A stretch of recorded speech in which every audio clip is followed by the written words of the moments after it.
Buenos días, ingeniera Martinelli. Mi nombre es Ebenezer Chung y yo presentaré nuestro trabajo. A nosotros, el grupo 1B, nos toca exponer sobre el ensayo de compresión triaxial no consolidado, no drenado. Para poder explicar un poco a qué se refiere con no consolidado y no drenado, primero, no consolidado se refiere a que el espécimen no es apisonado previamente. Y no drenado significa que el fluido que se aplica en el contenedor donde va la muestra no deberá atravesar la misma. Los objetivos de este ensayo. Medir las deformaciones producidas en el espécimen, el cual deberá ser de un suelo cohesivo, inalterado o remoldeado. Determinar las propiedades de resistencia no drenadas y relaciones esfuerzo-deformación. Además, obtener la gráfica esfuerzo versus deformación a lo largo del proceso. La finalidad de este ensayo es determinar los esfuerzos totales y relaciones esfuerzo-deformación de la muestra de suelo. Normalmente para este ensayo se usa la arcilla. Para la normativa de este ensayo nos basamos en lo que es la normativa americana ASTM D2850 y la normativa peruana, el NTP 339.164. A continuación, mi compañero Franco les explicará sobre el procedimiento de este ensayo. Buen día. En esta oportunidad voy a explicar acerca del procedimiento. Como paso número 1 tenemos colocar la membrana en el expansor de membrana si será enrollada sobre el espécimen, colocar en la tapa o base. Colocar el espécimen en la base y la membrana de Hebe alrededor del espécimen y sellarlo en la tapa y en la base alrededor con anillos u otros sellos seguros en cada extremo. Como paso número 2, poner en contacto el pistón de carga axial con la tapa del espécimen varias veces para obtener un correcto asentamiento y alineamiento del pistón con la tapa. Luego registrar las lecturas en el indicador de deformación. Como paso número 3 tenemos colocar la cámara en posición en el dispositivo de carga axial y acoplar el dispositivo de mantenimiento y de medición de presión. Luego llenar la cámara con el líquido de confinamiento. Ajustar el dispositivo de mantenimiento y la medición de presión a la presión de cámara deseada y aplique la presión al fluido de la celda. Esperar aproximadamente 10 minutos después de la aplicación de la presión de la cámara para permitir que la muestra se estabilice bajo la presión de celda. Como paso número 4 tenemos comenzar el ensayo con el pistón ligeramente sobre la tapa de espécimen y seguir los pasos. 1. Podemos medir y registrar la fricción inicial del pistón y el empuje hacia arriba producido en el pistón por la presión de cámara, y luego corregir la medida de la carga axial. El segundo es graduar el dispositivo de medición de la carga axial para compensar la fricción y el empuje. Si el dispositivo de medición de la carga axial está ubicado dentro de la cámara, no será necesario corregir o compensar la fuerza de empuje hacia arriba que actúa en el dispositivo de carga axial o la fricción del pistón. Como paso número 5 tenemos aplicar la carga axial para producir una deformación axial a una velocidad de aproximadamente un 1% por minuto para materiales plásticos y 0.3% por minuto para materiales frágiles que alcancen el máximo esfuerzo desviador en aproximadamente una deformación del 3 al 6%. A estas velocidades, el tiempo de transcurrido para alcanzar el máximo esfuerzo desviador será aproximadamente de 15 a 20 minutos.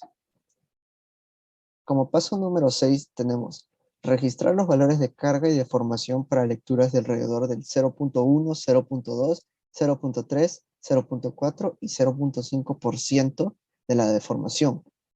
Luego en incrementos de alrededor del 0.5% de deformación hasta el 3%. Y después de cada 1%. Tomar suficientes lecturas para definir la curva de esfuerzos de deformación. Por lo tanto, una mayor frecuencia de lecturas puede ser requerida en las primeras etapas del ensayo y cuando se aproxima la falla. Paso número 7.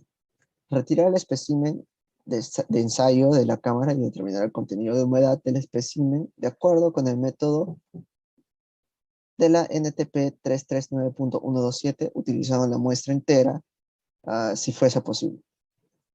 Como último paso tenemos que, antes de colocar la muestra en el horno de secado, realizar un dibujo y tomar una fotografía del espécimen, mostrado el modo de la falla, el plano de corte, el abultamiento, etc. Esto es todo por mi parte. Muchas gracias. Para esta sección de análisis de resultados obtenidos, conseguimos un trabajo de un ensayo realizado por la Universidad Nacional de Ingenierías, donde la velocidad es de 0.5 milímetros por minuto, el material según ASTO es A26 y según SACS es grava arcillosa con arena. Se trabajaron 3 especímenes en los cuales nos botaron una serie de valores que usaremos para diseñar 2 gráficas. La primera gráfica a diseñar fue la de esfuerzo y deformación, en la cual se observa como punto de quiebre, en el caso de la primera línea, de línea roja, de 5.83 kilogramos por centímetro cuadrado. En la segunda, de 8.58 kilogramos por centímetro cuadrado. Y en la tercera, de 14.02 kilogramos por centímetro cuadrado. Con estos valores, también diseñamos lo que fue el círculo de Moore. Pero antes de ello, se hizo un resumen de los datos más cruciales para empezar el diseño. Como se observa, en el caso de la probeta 1, el esfuerzo 3 es de 1, la diferencia del esfuerzo es 5.83, que es lo que se aumentó, y el total, que es el esfuerzo 1, es de 6.83. Luego de haber resumido esos valores y llevarlo a la gráfica, se trazaron los círculos y dibujamos una línea tangente que corta en cada, como ya lo dije, en cada tangente de los círculos. Con ello se obtuvo el valor de lo que es la cohesión y el ángulo de rozamiento interno, que se observa en la parte superior izquierda, donde los valores obtenidos son de 0.8 kilogramos centímetros cuadrados y de rozamiento interno 35.6. ¿Pero qué nos quiere decir esto exactamente? Como sabemos, la cohesión indica la unión de elementos de entre partícula y partícula, mientras que el ángulo de fricción interna nos brinda una resistencia al deslizamiento entre capa y capa de partículas. Como se observa, la cohesión tiene un valor de 0.8 kilogramos de centímetros cuadrados, lo cual está dentro del parámetro de 0.5 y de 1.5 kilogramos por centímetro cuadrado que poseen las arcillas, usualmente. Asimismo, con el valor del ángulo de rozamiento interno, que es de 35.6, podemos asumir, puesto que está dentro de un parámetro de 34 y 36 grados, que se trata de un suelo medianamente denso. Y esto nos ayudará a asumir la resistencia que tendrá el suelo donde trabajaremos. Bueno, continuando con la exposición, fuentes de error durante la ejecución del ensayo para el ensayo triaxial no consolidado, no drenado, siglas en inglés UU. La principal fuente de error que se puede mencionar es la consideración que la muestra no se encontraba completamente saturada. También se puede referir que el sistema de medición era impreciso. Es decir, en un segundo específico se debía tomar una lectura del deformímetro. Una principal fuente de error que se relaciona con el diseño de la máquina, ya que es antigua y obsoleta. Las mediciones se realizan exactamente. Sin embargo, esta forma de medir conlleva al error de la fricción que se desarrolla entre el pistón y la celda, en el caso de la carga y de los ajustes del cabezote y el pistón, a la parte superior del espécimen, en el caso de la deformación.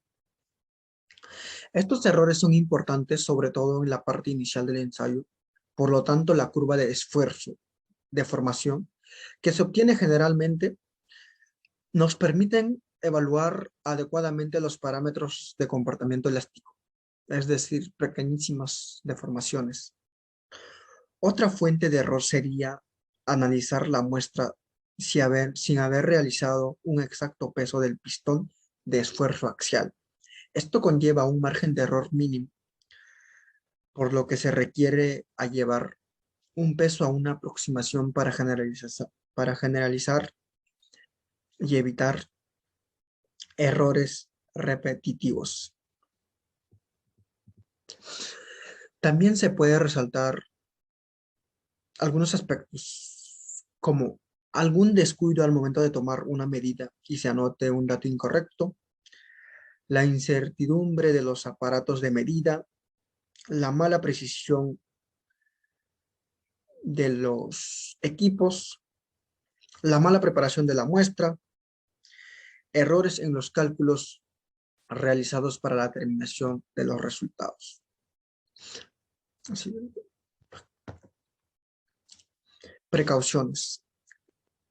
Una de las precauciones es tener bastante cuidado al operar con la manipulación adecuada de las muestras, mínimo contacto con las mismas, tanto en su moldeo, remoldeo, como en su colocación en las cámaras, y una prevención extrema en la pérdida de humedad de los especímenes son fundamentales como punto de partida para un óptimo desempeño del ensayo.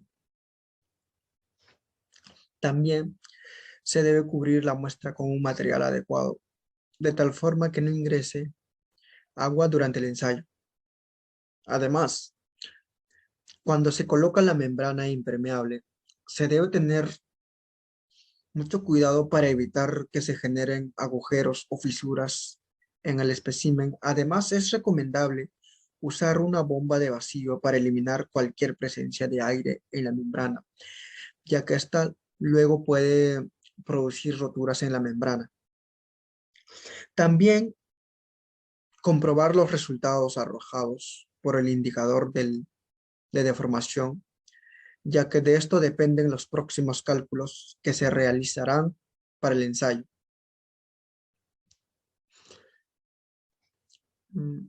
También asegurarnos de retirar adecuadamente el espécimen del ensayo de la cámara y determinar su contenido de humedad con exactitud, siguiendo estrictamente la norma técnica peruana 339.1.27, utilizando la muestra entera, si sería posible. Siguiente. Conclusiones. Las determinaciones de resistencia de los suelos al esfuerzo cortante se deben reproducir en condiciones de relación de vacíos, grado de saturación, grado de consolidación, estado de esfuerzo y rapidez de aplicación de cargas para que sean representativos de las características de la mecánica de suelos. El comportamiento no drenado depende del agua que puede entrar o salir del suelo. Ensayo consolidado no drenado sirven para el diseño de los cimientos superficiales, sirven para estimar la capacidad de carga a mediano y largo plazo respectivamente en los suelos cohesivos parcial y completamente saturados. Gracias. Eso sería todo.